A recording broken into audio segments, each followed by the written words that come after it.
Robert Sapolsky first came to Africa over 30 years ago on a hunch. He suspected he could find out more about human stress and disease by looking at non-humans. And he knew just the non-humans. You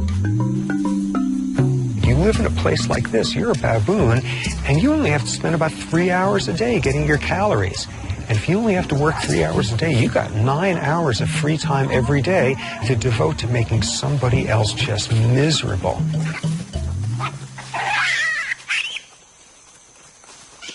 They're not being stressed by lions chasing them all the time. They're being stressed by each other.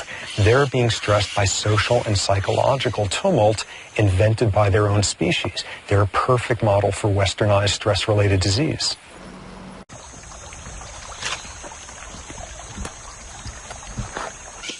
So you get some big male who loses a fight and chases a subadult who bites an adult female who slaps a juvenile who knocks an infant out of a tree, all in 15 seconds. So insofar as a huge component of stress is lack of control, lack of predictability, you're sitting there and you're just watching the zebra and somebody else is having a bad day and it's your rear end that's going to get slashed.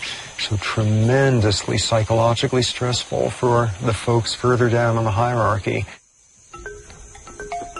One of Robert's early revelations was identifying the link between stress and hierarchy in baboons. Some baboon troops are over 100 strong. Like us, they have evolved large brains to navigate the complexities of large societies.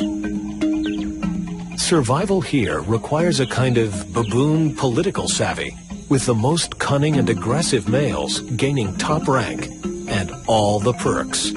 Females for the choosing, all the food they can eat, and an endless retinue of willing groomers. Every male knows where he stands in society, who can torture him, whom he can torture, and who in turn the torturee can torture. Well, this sounds like a terrible thing to confess after 30 years, but I don't actually like baboons all that much. I mean, there's been individual guys over the years who I absolutely love, but they're these schemy, backstabbing, Machiavellian bastards. They're awful to each other. So they're great for my science. I mean, I'm not out here to commune with them. They're perfect for what I study. 20 years ago, Robert got a shocking preview of this idea. The first troop he ever studied, the baboons he felt closest to and had written books about, suffered a calamity. It would have a profound effect on his research. The Kikarok troop is the one I started with 30 years ago. And they were your basic old baboon troop at the time, and which means males were aggressive and society was highly stratified and females took a lot of grief, and your basic off-the-rack baboon troop. And then about, by now, almost 20 years ago, something horrific and scientifically very interesting happened to that troop. The Kikarok troop took to foraging for food in the garbage dump of a popular tourist lodge. It was a fatal move. The trash included meat tainted with tuberculosis. The result was that nearly half the males in the troop died. Not unreasonably, I got depressed as hell and pretty damn angry about what happened. You know, you're 30 years old, you can afford to expend a lot of emotion on a baboon troop, and there was a lot of emotion there. For Robert, a decade of research appeared to have been lost. But then he made a curious observation about who had died and who had survived. It wasn't random who died.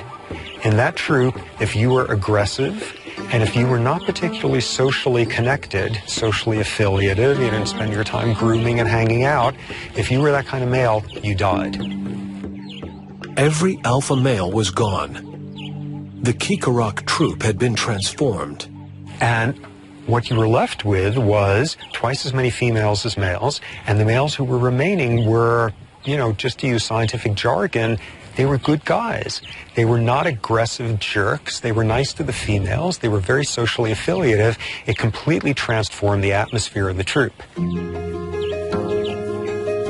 When male baboons reach adolescence, they typically leave their home troop and roam, eventually finding a new troop. And when new adolescent males would join the troop, they'd come in just as jerky as any adolescent males elsewhere on this planet, and it would take them about 6 months to learn, we're not like that in this troop. We don't do stuff like that. We're not that aggressive. We spend more time grooming each other. Males are common with each other. You do not dump on a female if you're in a bad mood. And it takes these new guys about 6 months, and they assimilate this style, and you have baboon culture, and this particular troop has a culture of very low levels of aggression and high levels of social affiliation, and they're doing that 20 years later. Who would have imagined that Robert's baboons would point us humans towards a stress-free utopia? This may sound a little fanciful, but I think what we're trying to create is a better society. The implications, both of the baboons and of the British civil servants, is how can we create a society that has the conditions that allow people to flourish? And that's where this is heading, to create a better society that promotes human flourishing. So what do baboons teach the average person in there?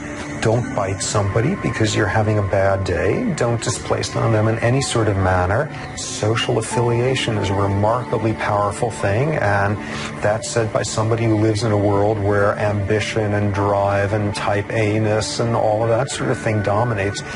Those things are real important, and one of the greatest forms of sociality is giving rather than receiving, and all those things make for a better world.